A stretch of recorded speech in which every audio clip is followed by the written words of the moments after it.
오늘 또 뭐 특별히 또 오신 또 뭐 집사님이신가요? 아닌가요? 네. 같이 함께 예배에 드려서 감사합니다. 오늘은 우리가 계속해서 이사야서 말씀을 지금 보고 있습니다.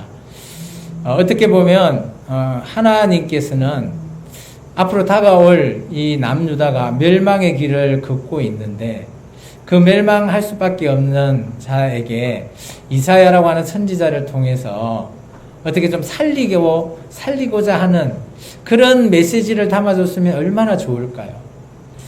이 메시지는 하나님의 메시지니 제발 이 말씀대로 좀 따르면 내가 살리라 라고 해서 제발 좀 따라와라 라고 그런 간절한 메시지, 힘 있는 메시지를 전하게 해줬다면 아마 이사야 선지자도 어떻게 보면 근심하지 않고 정말 마음껏 전하지 않았을까.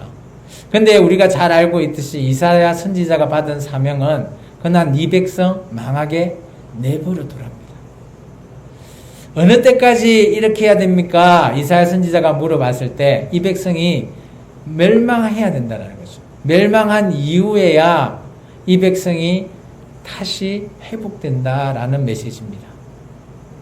오늘 이런 메시지는 솔직히 목사인 저도 여러분에게 말씀을 전할 때 여러분 밑바닥까지 인생 내려가십시오. 그리고 나야지 주님께서 회복시켜 준답니다.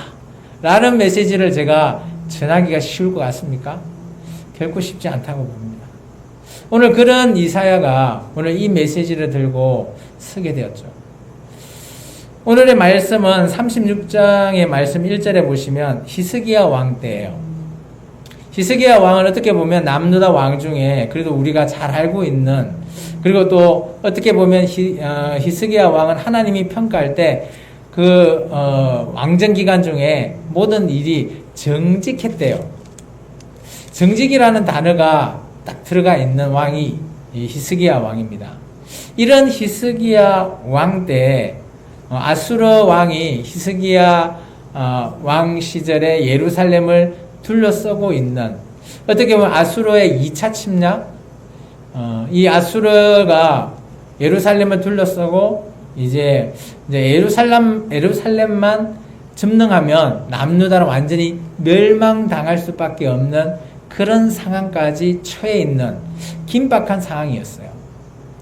우리가 이 말씀은 열왕기하서 18장에 보면 비슷한 말씀, 동일한 말씀이 나오는데 여기 이사야 말씀은 열왕기하서 18장에 좀 앞부분 말씀은 좀 빠져 있거든요. 그래서 제가 대표로 한번 좀 읽어드리겠습니다. 아니면 같이 한번 찾아보실까요? 열왕기하서 18장 13절 한번 가보실까요? 열왕기하서 18장에 가보시면요.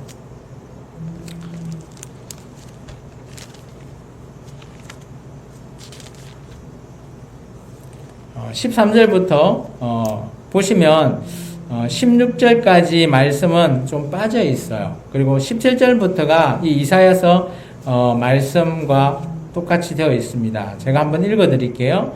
히스기야 왕 제14년에 아수르 왕 사네립이 올라와서 유다 모든 견고한 성읍을 쳐서 점령하매 유다의 왕 히스기야가 라기스로 사람을 보내어 아수르 왕에게 이르되 내가 범죄하였나이다. 나를 떠나 돌아가소서. 왕이 내게 치우시는 것을 내가 당하리이다 하였더니 아수르 왕이 곧 은 300달란트와 금 30달란트를 정하여 유다의 왕 히스기야에게 내게 한지라. 히스기야가 이에 여호와의 성전과 왕궁 곳간에 있는 은을 다 주었고 또 그때의 유다의 왕 히스기야가 여러 여호와의 성전 문의 금과 자기가 모든 기둥에 입힌 금을 벗겨 모두 아수르 왕에게 주었더라. 그래서 지금 이 이전에 아마 한 번 더 아수르가 침입해 왔다라는 거죠. 그때 히스기야 왕이 그죠, 성전에 있는 금과 왕궁에 있는 모든 금 30달란트, 금 30달란트가 오늘 우리식으로 추정하면 금 1톤이에요. 1톤. 어마어마하죠. 그리고 은 300달란트면 뭐예요? 은 10톤입니다. 10톤. 아수르가 왜 이렇게 쳐들어와서 무리하게 금 30달란트, 은 300달란트를 달라 했을까요? 그거는 이 나라가 주지 못할 걸 뻔히 알고 그렇게 무리하게 요구를 한 거예요. 안 주면 그걸 명분 삼아서 이 나라를 치겠다라는 거죠. 그런데 히스기야가 모든 금과 은을 다 모아서 끌고 모아서 준 겁니다. 그래서 1차적으로 그 부분을 모면하게 돼요.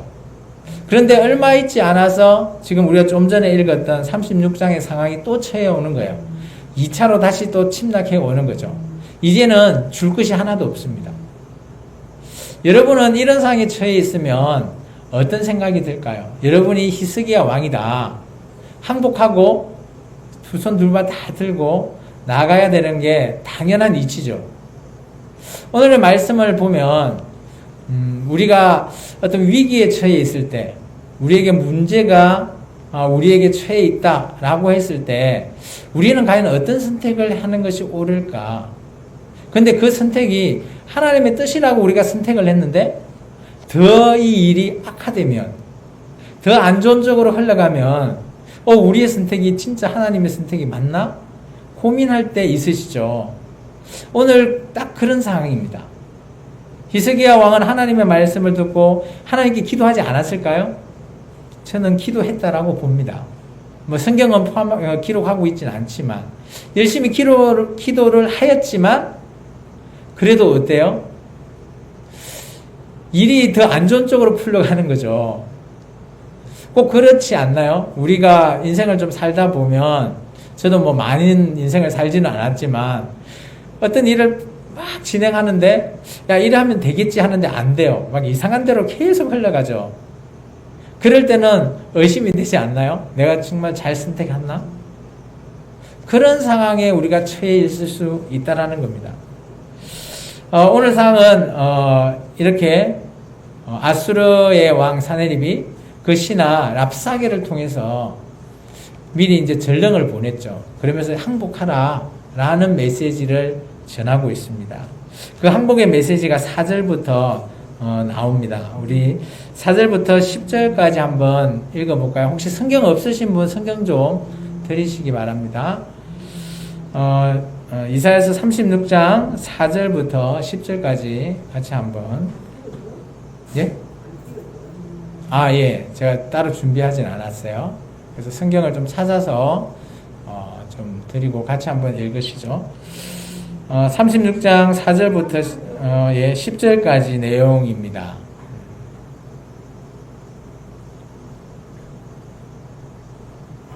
네, 같이 한번 읽을게요. 랍사게가 그들에게 이르되 이제 히스기야에게 말하라. 대왕 아수르 왕이 이와 같이 말씀하기를 내가 믿는 바 그 믿는 것이 무엇이냐? 내가 말하노니 내가 좋게 싸울 계략과 용맹이 있노라. 힘은 입에 부른 말뿐이라. 내가 이제 누구를 믿고 나를 반역하느냐? 보라, 내가 애굽을 믿는도다. 그것은 상한 갈대 지팡이와 같은 것이라. 사람이 그것을 의지하면 손이 찔리리니 애굽 왕의 바로는 그를 믿는 모든 자에게 이와 같으니라. 혹시 내가 내게 이르기를 우리는 우리 하나님 여호와를 신뢰하노라 하리마라는 그는 그의 산당과 제단을 히스기야가 제하여 버리고 유다와 예루살렘에 명령하기를 너희는 이 제단 앞에서만 예배하라 하던 그 신이 아니냐 하셨더라. 그러므로 이제 청하노니 내 주 아수르 왕과 내기하라. 내가 내게 말 2,000피를 주도 또 너는 그 탈자가 능히 내지 못하리라. 그런즉 내가 어찌 내 주의 종 가운데 극히 작은 총독 한 사람인들 물리칠 수 있으랴? 어찌 애굽을 믿고 병거와 기병을 얻으려 하느냐? 내가 이제 올라와서 이 땅을 멸하는 것이 여호와의 뜻이 없음이겠느냐? 여호와께서 내게 이르시기를 올라가 그 땅을 쳐서 멸하라 하셨느니라 하니라. 랍사게가 한 말이에요. 4절부터 10절까지가 좀 조롱 섞인 말을 하죠. 야, 너 이 중간중간에 보면 6절에 너희가 이런 위기 아마 1차 때인 것 같아요. 1차나 이런 다른 위기에 처했을 때 아수르 입장에서 본 남유다의 모습, 우리가 이 이사야서 34장 3장 정도에 보면 애굽을 이렇게 믿고 의지했던 그런 자들이 남유다에 있었죠. 그런 자를 비꼬아서 하는 말이에요. 이게 애굽한테 한번 요청해봐라. 도와주겠냐. 라는 말을 하고요. 또 이제 7절 하반절에는, 그죠? 히스기야가 뭐 우상 다 버렸다고 너 여호와 하나님만 딱 믿게 했는데 그 하나님이 지금 너희를 도와줄 수 있을 것 같냐? 라는 거예요. 이거는 완전히 조롱하는 거죠. 모독하는 겁니다. 그러면서 야 우리 아수르 왕하고 한번 내기 한번 해볼래? 라고 말하는 겁니다. 그러면서 오늘 너희 하나님이 그 땅을 쳐서 다 멸할 수 있을 것 같냐 아니냐 한번 내기해보자 라는 식의 어떻게 보면 우리 이런 사람들 있죠. 말을 하는데 정말 듣기 싫고 비꼬면서 막 하는 그런 사람들 있잖아요. 딱 그런 식으로 말을 하는 거예요. 여러분은 이런 얘기를 들으면 어때요? 속이 터지겠죠. 그러면 어때요? 화가 막 치밀어 오를까요? 안 오를까요? 오르겠죠. 자, 우리의 모습은 이렇습니다. 막 화가 나고 싸울 것 같은 그런 우리의 모습이에요. 근데 히스기야 왕은 어떻게 대처했는지를 우리가 한번 살펴보고자 합니다. 히스기야 왕은 어떻게 했을 것 같아요? 저는 이제 여기에 나중에 우리가 이렇게 이런 사람들을 만나기도 하고 또 위기에 처해 있을 때 오늘 36장에 이제 하반절에 보면 히스기야 왕이 좀 대처했던 모습 그런 모습을 우리가 좀 모범으로 따랐으면 좋겠다라는 생각이 좀 들긴 해요. 저도 잘 안 되긴 하지만 저도 막 저한테 싫은 소리하고 하면 막 화가 나겠죠. 분이 좀 나고 막 싸우려고 하고 그러긴 하긴 하는데 히스기야는 조금 다른 모습으로 대처를 합니다. 우리 한번 읽어보겠습니다. 그 전에 이제 11절부터 20절까지는 이제 또 계속 모독하는 얘기를 계속 하고 있어요. 우리가 이제 그런 말씀 중에 15절부터 한번 읽어보겠습니다. 14절부터 우리 15절까지 한번 읽어볼게요. 왕의 말씀에 너희는 히스기야에게 미혹되지 말라. 그가 능히 너희를 건지지 못할 것이니라. 히스기야가 너희에게 여호와를 신뢰하게 하려 하는 것을 따르지 말라. 그가 말하기를 여호와께서 반드시 우리를 건지시리니 이 성이 아수르 왕의 손에 넘어가지 아니하리라 할지라도. 자, 이 말이 뭔가 하면 랍사게가 백성들에게 얘기합니다.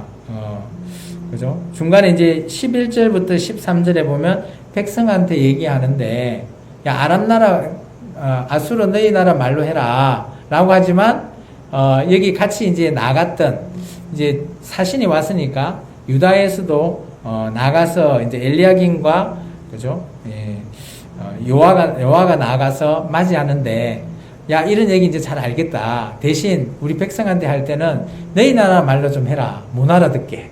라고 했지만 이 랍사게는 참 어떻게 보면 좀 똑똑한 것 같아요. 제2 외국어를 잘하는 것 같아요.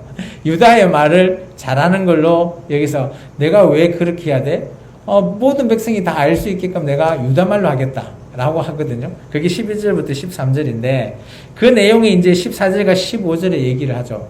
히스기야 왕 네가 여호와 하나님을 잘 믿는 왕으로 잘 알고 있는데 네가 아무리 여호와를 따르더라도 오늘 이 시간은 아수르한테 넘어갈 것이야 라는 형태의 거의 뭐 굴욕 비슷한 얘기를 하고 있습니다.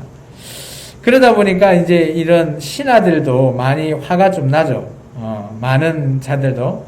그래서 이제 그런 상황 속에서 16절에 한번 보시면 히스기야 말을 듣지 말라라고 이제 완전히 백성들 앞에서 야 우리나라 달라 아수르 믿으면 내가 너희에게 좋은 밭 좋은 뭐 그 거처를 내가 마련해 주겠다라고 하는 게 16절이거든요. 그래서 히스기야 따르지 말고 우리 이제 나 따르라 항복하라라고 얘기하죠. 혹시나 또 18절에 보면 히스기야가 너희에게 여호와가 우리를 건지시리라라고 말할 수 있다라는 거죠. 그럴 때 너희는 속지 말라라고 랍사게가 얘기해요. 자, 그러면 랍사게는 전령으로 와서 뭘 얘기하는 거죠? 전쟁 아직 하지 않았어요? 전령으로 와가지고 그 백성들에게 분란을 조정하는 겁니다. 내분이 있게 하는 거죠. 야, 너희 왕, 너희가 믿는 신, 야, 오늘 이 시점에 구원 너희가 할 것 같아? 못해. 라고 말하는 거죠. 그 말은 어떻게 보면 히스기야 왕에게는, 그죠? 이 문제가 그 벽이에요, 벽. 이 문제를 어떻게 해결해야 돼? 그런데 히스기야 왕은 이렇게 대처합니다. 제가 아까 얘기했던 대처하는 것을 같이 한번 우리가 한번 읽어보겠습니다. 20절부터 22절까지 같이 한번 읽어볼까요? 이 열방의 신들 중에 어떤 신이 자기의 나라를 내 손에 건져내기에 여호와가 능히 예루살렘을 내 손에서 건지시겠느냐 하니라. 그러나 그들이 잠잠하여 한 말도 대답하지 아니하였으니 이는 왕이 그들에게 명령하여 대답하지 말라 하였음이었더라. 그때 hil기야의 아들 왕궁 맡은 자 엘리야김과 스기가 셈나와 아사비의 아들 사간 요아가 자기의 옷을 찢고 히스기야에게 나아가서 랍사게의 말을 그에게 전하니라. 여기 보면 히스기야가 한 조치가 있죠. 첫 번째, 백성들의 입 단속을 한 거예요. 아무 말을 그렇게 하는데, 비꼬은 말을 하는데 동요하지 말라는 거예요. 잠잠해라는 거예요. 우리가 문제가 있을 때, 화가 날 때 저는 이 방법을 좀 추천합니다. 여러분에게. 잠잠해야 돼요. 그 순간은. 왜냐하면 우리가 화가 올라오고 분이 날 때는 이성적으로 판단할 수가 없어요. 어떤 문제든 간에. 감정적으로 바뀌기 때문이죠.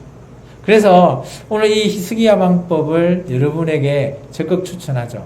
이런 상황에 모면했을 때 여러분 잠잠하십시오. 그리고 두 번째 있습니다. 뭔가 하면 오늘 함께 나갔던 랍사게를 만나러 나갔던 3명의 말을 그대로 이게 그 말을 더하고 빼고 하지 않고 그 말 그대로 받아들였다라는 거죠. 왜 그럴까요? 그것은 이제 우리가 37장에 가보면 히스기야가 그 말을 받은 그대로 하나님께 아뢰죠. 기도합니다. 그래서 저는 두 번째 거, 우리가 첫 번째는 잠잠해야 되고요. 두 번째는 우리가 그 상황에 하나님께 기도할 수 있어야 돼요. 어떤 게? 그 상황 그대로를 하나님께 아뢰는 거죠. 이런 문제 해결되지 않고 있다. 이게 그렇다고 하나님을 의심하라는 의미가 아니라, 이렇게 우리를 조롱하고 하나님을 조롱하고 있는데, 하나님 어떻게 해야 합니까? 라는 그런 기도가 37장에 있어요. 그건 이제 다음 시간에 알아볼 건데, 오늘 이 말씀을 한번 정리하면 그렇다라는 거죠. 하나님의 말씀을 모독하고, 하나님을 조롱한다? 여러분은 어떻게 해야 될까요? 대판 싸워야 되겠죠. 교회를 믿지 않는 사람이 교회 다니는 사람하고 싸울 때는 딱 그런 거거든요. 예수 믿으십시오 하면 니나 잘 믿으세요 하면 화가 나니까 막 싸워요. 하지 마시라는 거죠. 잠잠하고 기도하시면서 그런 상황을 하나님께 아뢰는 것이 우리의 일이라고 저는 생각되어져요. 물론 다른 사람들이 우리를 봤을 때 어떨지 모르겠지만 하나님을 믿는 사람은 이런 식으로 대처하는 것이 저는 좀 옳다고 봐요. 이게 또 성경에서 지금 제시하고 있는 대처 방안이잖아요. 그래서 우리가 모든 일 중에서는 이렇게 할 수 있을 수도 있겠지만 이렇게 한다는 것 자체가 쉽지는 않을 겁니다. 그렇지만 이런 일을 한 번, 두 번 하다 보면 이런 일에 많이 익숙해져 있기 때문에 이런 형태로 여러분의 문제를 해결해 나갈 수 있을 때 그때 하나님께 영광을 올리면 딱 좋다라고 저는 생각되어지거든요. 그래서 한국 기독교를 제가 폄하하는 건 아니지만 많이 어때요? 어떤 일이 있으면 많이 싸우죠. 참 많은 지적을 받고도 있습니다. 물론 그 사실은 우리가 그대로 받아들여야 되지만 그런 상황에서 우리가 좀 잠잠할 수 있다라는 것, 정말 오늘 이 성경대로 대처한다라는 것도 하나의 방법이지 않겠나 저는 생각되어집니다. 그래서 오늘 말씀을 한번 3가지 정도로 우리에게 그러면 어떻게 적용 한번 해볼까라고 생각을 한번 해봤어요. 첫 번째는 하나님께 우리가 기도를 해도 문제가 해결될 수도 있지만 안 될 수도 있어요. 제가 이제 신앙생활 처음에 할 때는 그런 얘기를 하더라고요. 지금도 아마 그렇게 얘기합니다. 우리가 기도를 하면 정말 처음 하나님을 믿으면 하나님이 기도 응답 빨리 해주실 거다. 그죠? 물론 그럴 수 있죠. 그리고 우리가 기도를 정말 오래 해도 응답이 되지 않을 수 있다. 그것 또한 뭐 하나님께 드리는 기도다. 세 번째, 정말 뭐 몇십 년 했을 때 비로소 응답될 수도 있다. 라고도 하죠. 보통 이렇게 우리가 기도에 대해서 제가 처음 신앙생활 할 때 들었거든요. 근데 오늘 상은 어때요? 기도를 해도 해결되지 않고 더 안 좋은 쪽으로만 흘러가는 그런 유형입니다. 이럴 때 어떻게 해야 될까? 오늘 우리는 이제 성경을 읽어서 정답은 알고 있죠. 근데 이게 우리의 실생활에 처하게 되면 쉽지 않다라는 거죠. 조금 더 악화되면 어때요? 내가 믿고 있는 하나님이 정말 내 기도 들으실까? 뭐 그런 의심까지도 생각하지 않을까요? 그러지 마시라는 겁니다. 하나님께서는 우리의 기도 항상 듣고 계신다라는 겁니다. 우리가 기도를 해도 문제가 해결되지 않는다? 물론 뭐 그 상황에서 바로 우리가 벗어나고 싶진 하겠지만, 그런데 그것이 그렇게 빨리 해결되지 않는다라는 것은 그것의 어떤 문제 해결에 있어서 하나님의 도우심이 조금 더 시간을 요하고 있지 않나, 그렇게 생각하시면 좋을 것 같아요. 우리가 하나님을 믿는 것 때문에 조롱도 받고 모독도 받고 할 수 있어요. 여러분이 전도 나가면 예수님 믿으세요 뭐 한 100명한테 얘기했을 때 네 믿겠습니다라고 하는 사람이 과연 몇 명이나 될까요? 10명 안팎 아닐까요? 10명도 안 될까요? 너무 암울한데 정말 갈수록 정말 전도가 안 되는 건 알지만 너무 암울한데요. 어쨌든 간에 그렇게 얘기할 때 뭐 좋게 그냥 뭐 안 받고 그냥 가는 사람도 있겠지만 싫은 소리 하는 사람이 있어요. 꼭 있어요. 전도에 나가보면 아시겠지만 당신이나 잘 믿으라. 뭐 나도 옛날에 믿어봤는데 안 되더라. 뭐 그러면서 또 어떤 사람은 수고하십니다 라고 하면서 저는 뭐 다른 거 믿어요 하면서 뭐 가버리기도 하고 그러죠. 누구는 이제 요즘은 그렇게 거친 소리는 안 하지만 우리 선배 목사님들이 막 전도할 때는 진짜 막 완전 조롱하고 막 모독당하고 막 그렇게 많이 당했다고 합니다.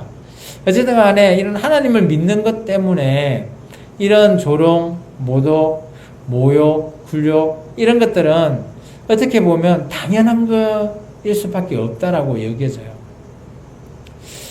그럴 때 우리의 대처 방안이 저는 오늘 우리 36장 히스기야의 대처 방안을 제가 여러분에게 적극 추천하죠. 잠잠하고 있는 그대로를 받아들이는 것. 이것이 여러분의 삶 가운데 얼마만큼 지켜질지 적용할지는 모르겠지만 오늘 이 방법을 여러분에게 적극 추천드리겠습니다.